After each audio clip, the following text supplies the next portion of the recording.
Hello there, I'm Chris Kilby, a pastor in a pergola, and here is today's bite-sized Bible from 1 Timothy chapter 4, verse 3. And today I want to talk to you about sex and hunger.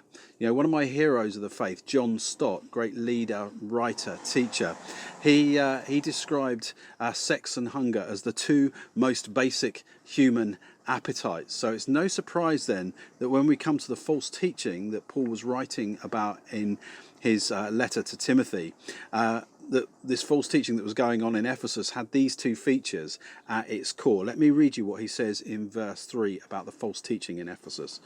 They forbid people to marry and order them to abstain from certain foods which God created to be received with thanksgiving by those who believe and who know the truth. So what we're experiencing here is a brush with early Gnosticism, one of the most dangerous heresies of the first 2 centuries.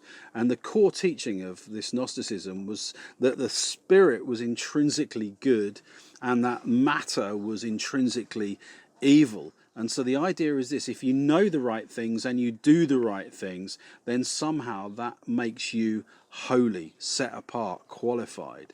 And so this teaching was prevalent in this church in Ephesus, and they were teaching people not to marry, to stay celibate, because marriage was a union of the flesh, and if the flesh is intrinsically evil, then you don't want to pollute it. But that's not what the scriptures say. That's not what the Bible teaches about sex and marriage. You see, sex and marriage in the Bible are ordained by God, and so therefore they're intrinsically good. Now, obviously, God gives parameters for that.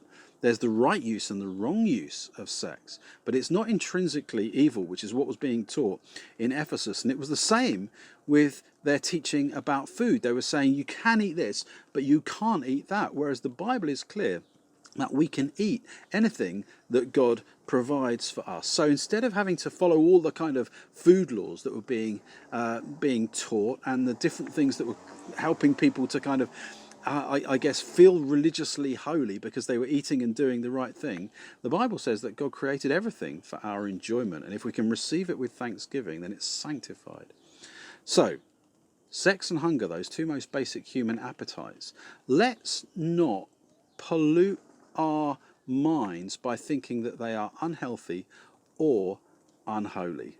They are intrinsically good because the God who made them is intrinsically good, and we can receive them with thanksgiving in their right context.